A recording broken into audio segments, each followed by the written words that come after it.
सभी छोटे बड़े श्रोताओं को सुनीता भटनागर का प्यार भरा नमस्कार।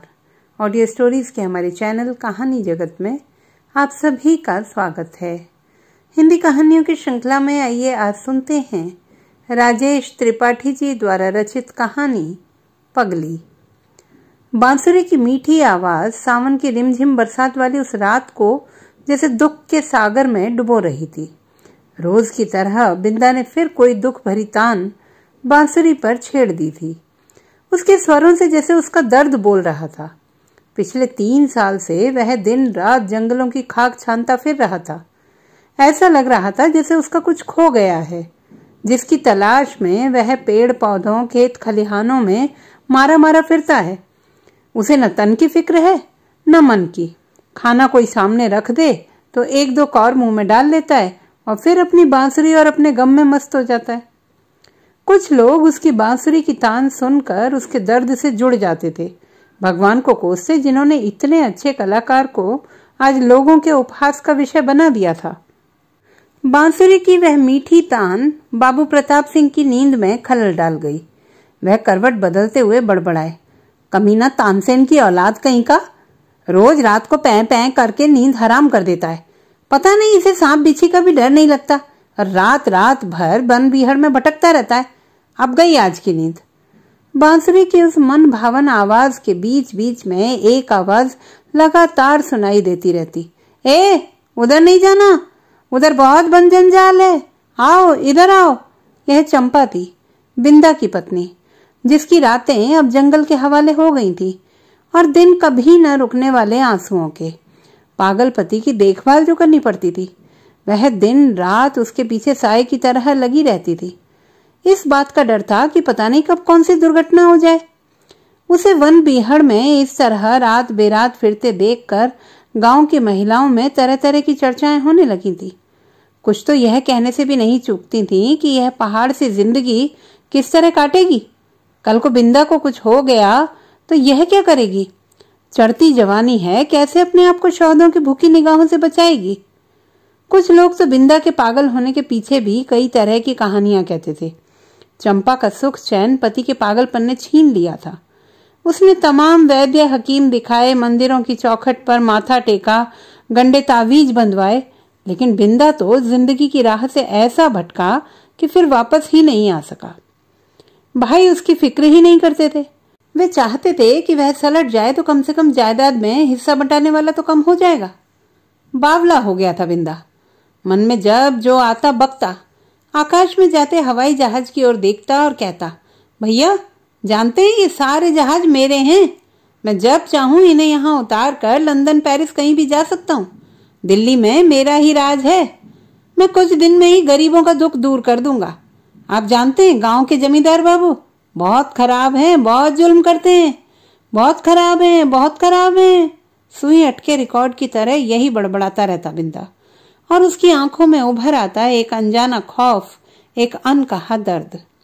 बिंदा नीची जाति का था, नीची जाति जिसे गांव में पानी भरने तक का भी हक नहीं था। उनके घर की महिलाएं कुएं के पास घड़ा लिए खड़ी रहती कि कोई ऊंची जाति की महिला आए तो उनके घड़े में भी पानी डाल दे। बिंदा के मुंह में तो जैसे संगीत की देवी विराजती थी। जब वह ठीक था तो किसी की शादी हो या लड़के जन्म की खुशी में बजने वाली बधाई, उसके बीच जब वह शहनाई के स्वर छेड़ता तो कई दिल झूम उठते थे और अपने आप थिरक उठते गांव की युवतियों के पांव। गांव के बड़े बूढ़े बरबस कह उठते, अरे बिंदा तुझको तो सरस्वती मैया का वरदान है रे, क्या बजाता है भाई, वाह। बिंदा हल्के से मुस्कुराता और सिर झुकाकर बस इतना ही कहता, सब आप बड़ों का आशीर्वाद है मालिक। बिंदा और चंपा की सुख भरी जिंदगी को पता नहीं किसकी नजर लग गई। बड़ों का आशीर्वाद अभिशाप कैसे बन गया। बीच बीच में अपना अतीत, बिंदा के साथ अपनी प्यार भरी जिंदगी के क्षणों को याद करती चंपा और आत्ममुग्धा सी अपने आप खुश होती, और फिर जब हकीकी जिंदगी याद आती तो पलकें गीली कर जाती। अभी 5-6 साल पहले की ही तो बात है। चंपा ने जवानी की दहलीज पर पांव रखा ही था कि उसे बिंदा से प्यार हो गया। दोनों को बांसुरी ही करीब लाई थी। चंपा को बांसुरी की तान बहुत भाती थी और उसका मन रखने के लिए खाने पीने की सुध भूल कर बिंदा भी छेड़ता रहता था बांसुरी की तान पर तान। कभी किसी फिल्म का गाना तो कभी किसी और का। उसकी धुनों से चंपा का रोम रोम पुलकित हो उठता था। उसका चंपाई रंग, चढ़ती जवानी, गदराया बदन, प्यार का प्यासा तनमन बिंदा के रूप में जैसे उसे अपने मन का मीत मिल गया था। वह उसकी बाहों में झूलकर दीन दुनिया तक भूल जाती थी। इन दोनों के प्यार के चर्चे अब पनघट और चौबारों से आगे बढ़कर दोनों के घर परिवारों तक पहुंच गए थे। चंपा के घर वालों ने बिंदा के घर वालों से बात की। तय यह किया गया कि जवान जहान लड़के लड़की के इस तरह अकेले के मिलने से तो बदनामी होगी, अच्छा हो इनके रिश्ते को पुख्ता कर दिया जाए। दोनों की शादी तय कर दी गई। शादी क्या तय हुई, दोनों की सारी बंदिशें ही खत्म हो गई। अब वे आबाद मिलने लगे। बिंदा के साथ चंपा प्यार के नए नए ख्वाब सजाने लगी। कुछ दिन बाद दोनों की शादी हो गई। बिंदा की जिंदगी में जैसे बाहर आ गई। चंपा चंपा के फूल जैसी ही सुंदर थी। गांव भर में उसके रूप को लेकर यह चर्चे थे कि यह तो कीचड़ में कमल खिलने जैसी बात हो गई। इतनी सुंदर लड़की इन लोगों के यहाँ। उधर बिंदा था कि चंपा की बाहों में खोकर कुछ दिनों के लिए जैसे दुनिया को ही भूल गया था। उसके साथ उसकी रातें रंगीन और दिन हसीन होने लगे। रातों को उसकी जुल्फों को सहलाते, उनके छल्ले बनाते बनाते बिंदा कहता, सोचता हूं अब यहाँ नहीं रहूंगा, यहाँ रहना ठीक नहीं, यहाँ के लोग मुझे अच्छे नहीं लगते। तुम देखते हो लोग तुम्हें किस तरह घूरते रहते, मुझे बहुत गुस्सा आता है। हंस पड़ती चंपा, पागल हो क्या? लोग आंखें तो नहीं बंद कर लेंगे, बाहर निकलूंगी तो लोगों की नजर तो पड़ेगी ही। ऐसा क्यों नहीं करते कि मुझे घर में ही बंद रखो? घर में क्या मैं अपनी नजरों में छिपा लूंगा तुझे? पर यह तो मैंने ठीक ही कर लिया है कि मैं अब यहाँ नहीं रहूंगा। माँ बाप की जो जायदाद है वह भाइयों को मुबारक, मैं तुम्हें लेकर शहर चला जाऊंगा। चंपा फिर खिलखिला उठती, शहर में जाकर करोगे क्या? हम खाएंगे क्या? यहाँ तो कुछ ना हुआ तो बाबू लोगों की चौखट से मिले झूठे सूठे से ही अच्छा खासा गुजर हो जाता है। नहीं चंपा, मैं अकेला था तो झूठा सूठा जलालत भरी जिंदगी जीने में भी उतना कष्ट नहीं था। अब तुम मेरे साथ जुड़ गई हो, अब यह सब बर्दाश्त नहीं होता। रही शहर में कुछ करने की बात, तो बड़े बूढ़े कहते ही हैं कि मुझ में हुनर है। मैं किसी बैंड पार्टी या शादी ब्याह में ताशा शहनाई बजाने वालों के साथ काम कर लूंगा तो खाने पीने भर को तो हो ही जाएगा, और फिर अपना ही नहीं उसका भी तो सोचना है जो आगे आएगा। यह सुनकर लजाकर बिंदा की बाहों में सिमट जाती थी चंपा। बिंदा भी उसके अंग अंग की भाषा पढ़कर उससे एकाकार हो जाता। वे पल उन दोनों की जिंदगी के बहुत ही एकांत पल होते, प्यार के रस से पगे, अभाव के अंधेरे में खुशी का उजाला, सुख के सपने बुनते क्षण। दोनों के दिन बहुत अच्छे कट रहे थे कि एक दिन जैसे उनके सुख में सेंध लगाने की अशुभ घड़ी आ गई।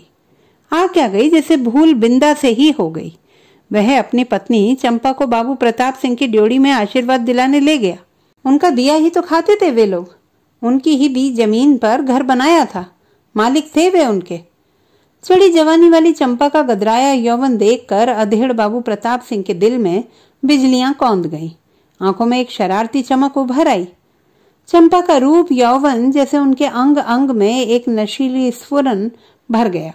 बिंदा और चंपा उनके सामने कुछ देर तक साष्टांग दंडवत करते हुए जमीन पर लेटे रहे, फिर हाथ जोड़कर बैठ गए। बाबू साहब होंठों से आशीर्वाद दे रहे थे और नजरों से चंपा के अंगों के उभार को निहारते हुए गदराई जवानी को पी रहे थे। अचानक बिंदा ने नजर उठाई तो बाबू साहब की पैनी निगाहों को चंपा के बदन में गड़ते पाया। उसे ताड़ते देर न लगी और चलते हैं बाबू कहकर उसने चंपा से कहा, चल। वह उसे उसका हाथ पकड़कर खींचने लगा।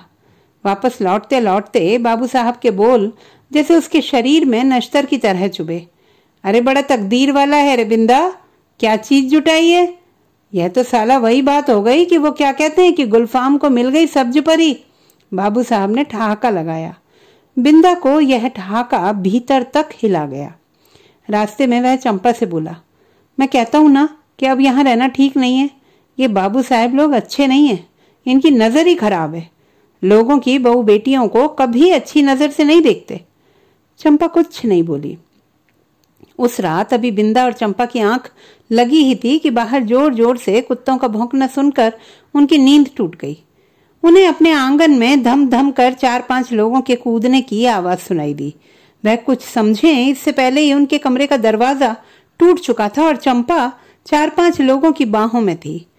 वह चीखती चिल्लाती रही, कौन हो तुम लोग, मुझे छोड़ दो। उसे दबोचे हुए लोगों में से एक ने कहा, हाँ तुम्हें छोड़ दें तो बाबू साहब हमारी जान ना ले लेंगे। बिंदा के भाइयों ने भी अपने घर की लाज बचानी चाहिए, लेकिन लाठी के वार के आगे उनकी एक ना चली। बिंदा को तो उन दरिंदों ने रस्सी से बांध दिया था। वह बेचारा कस मसा कर रह गया।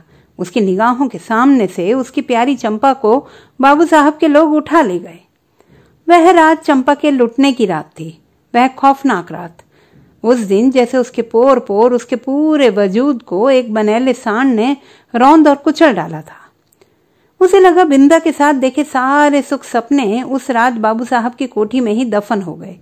रात भर बाबू साहब की जंगली हवस का शिकार होती रही चंपा, और अंधेरे में ही उनके आदमी उसे उसके घर में फेंक गए। बिंदा ने चंपा की हालत देखी तो लगा जैसे उसका सब कुछ लुट गया। उसकी आंखें बरस पड़ी। चंपा से लिपट कर वह इस तरह बिलखने लगा जैसे कोई बच्चा अपने सबसे प्यारा, जान से प्यारा खिलौना टूटने पर रोता है।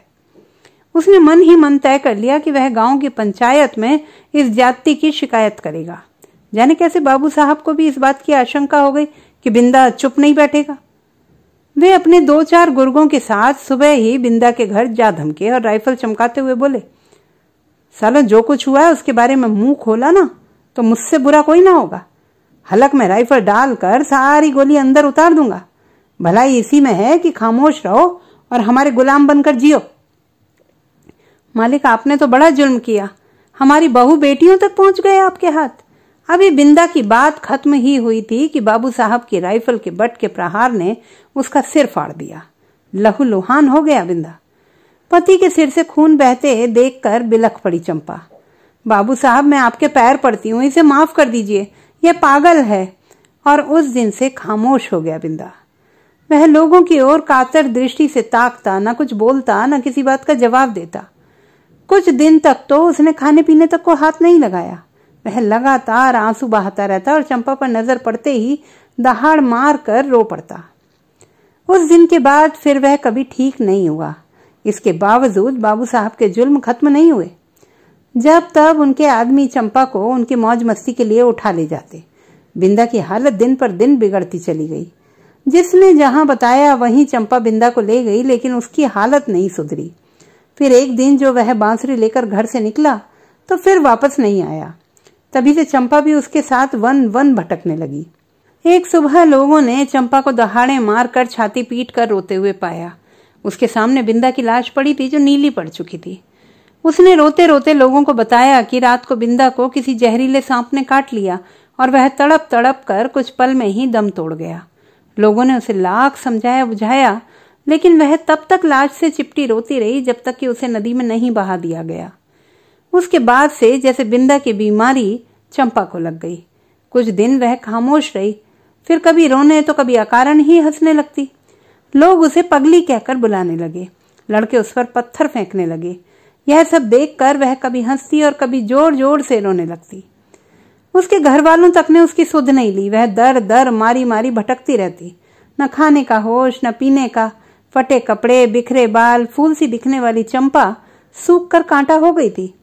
अब बाबू प्रताप सिंह को भी उससे घिन आती थी, जो कभी उसे सीने से चिपटा कर रंगीनियों में डूब जाया करते थे। वे अब अक्सर लड़कों से कहते, अरे दूर भगाओ इस पगली को, कहीं काट लेगी तो इलाज भी नहीं हो पाएगा। पति बिंदा की याद में रोती तड़पती चंपा भी एक दिन सभी दुखों से हमेशा के लिए मुक्त हो गई। उसकी मौत पर आंसू बहाने वाला कोई न था। लोगों ने बताया कि चंपा रात दिन उन्हीं रास्तों और जंगलों की खाक छानती रहती थी जहां कभी पागल बिंदा भटकता रहता था। वह अक्सर उसे पुकारती रहती थी। इसी तरह वह भी एक दिन इन मुश्किलों से बहुत दूर हो गई। गांव के कुछ बड़े बूढ़ों ने उसका अंतिम संस्कार करवा दिया। उस दिन बाबू प्रताप सिंह भी शमशान तक गए और चिता पर एक लकड़ी उन्होंने भी रखी थी। बाबू प्रताप सिंह की रातें भी अब पहले जैसी नहीं रही। आदमी कितना भी बुरा हो, उसमें भी कहीं ना कहीं एक इंसान बसता है।